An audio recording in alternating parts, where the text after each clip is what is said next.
Hey guys, Whistle Wonder here, and I know this video isn't edited or anything, but I wanted to make it quick so if anyone wanted to make an iMac, they know how. This is a new type of video for me, I guess. Anyways, let's get into it. So, for the eye mechanism, you really, at first, you just need servos. And what you do, let me just get it out actually. And that's in there. There we go. So, basically, what you need are two servos. One for up and down, and one for left and right. For that left and right servo, you want to add a rod. The rod just has to be, big enough for whatever engine you're doing to reach the eye plate and that, not eye plate, eye rod thing, whatever. This will basically slide in here, and then these eyes will go into these retainers, and then it can move and all that. But let's continue on the servo. So once you do this, you're gonna need a remote control. The one I'm using is the FlySky FSi6. It's a pretty good one, but just try to find it cheap because, like, on Amazon, these things are expensive. Anyways, once you got that, you have your receiver here. I know mine's is all taped up, but you're gonna want to plug these guys in to channel 1 and 2. You see here, channel 1, channel 2. So I made a mistake at first by plugging them in the wrong way. So this up and down one, you are going to want to plug that into, I think it was channel 1, I believe.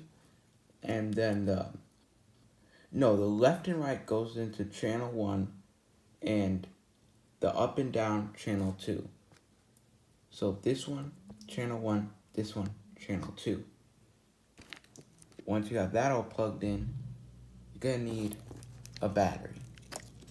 Clearly, you just need a battery, really. If I can. So basically, the battery I'm using is a Tattoo. It's a Tattoo RC battery.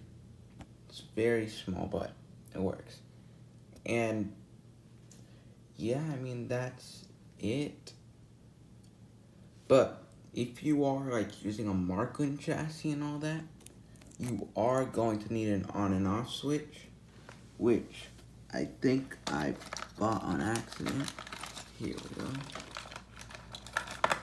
Here's what you'll need, and you'll need to plug this into the receiver as well, I believe. And once you do that, but now let's talk about the RC chassis. If you're doing an RC chassis, you're going to need what's called a speed controller. Thank you to QBoss, who found me this really cheap one for like 10 bucks on Amazon. I'm just gonna put that there, so if you guys want to look that up, I'll maybe leave a link. So anyways, the speed controller has an on and off switch, and this plug right here. That plug is plugging into your battery. And then the speed controller is plugging in right here. You see that? Right there. Above here, there are other channels. So, around channel 6, you want to go up.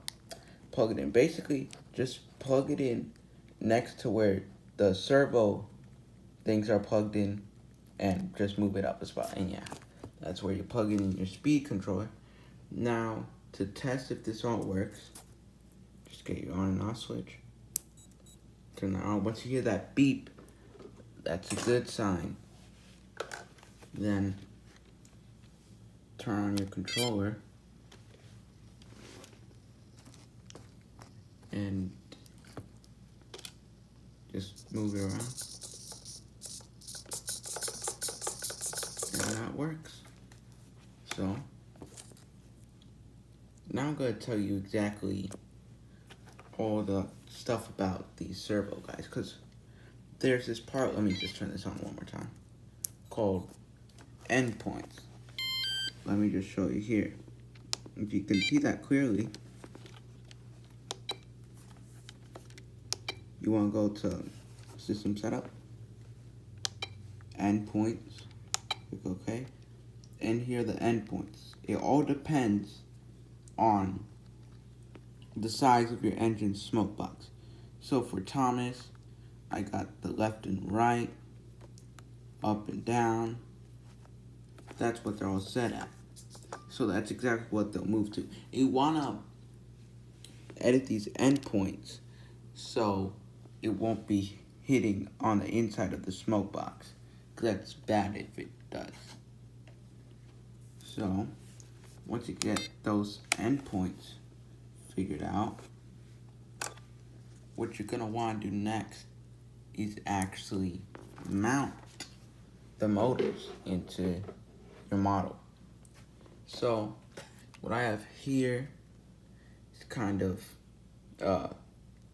it basically holds in the servo arm, and it's a block. It's by Dramos Tranos, and it is a block that slides into Thomas's tank, has a servo arm in it, so I can simply pop it in and out when I need to do something. Also, if you guys want to know how to get this whole mumbo jumbo in your train, what I have are Velcro strips in there. So then it'll stick it nicely and neatly. So that's how the iMac works, pretty much, basically. Yeah, oh, first, another thing. With the faces, if you really want to do this, the face is going to need kind of a place drilled out for this plate to fit into for the eyes. And this plate has to be just big enough for this one to slide on it.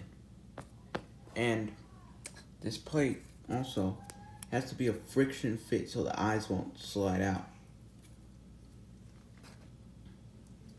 So this is basically the iMac and everything you need to know.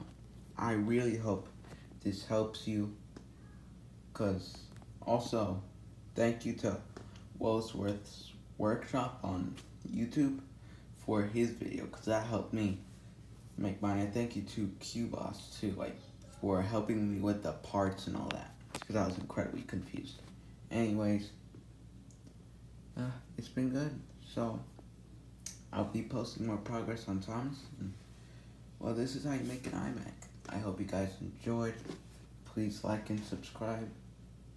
And yeah, see ya.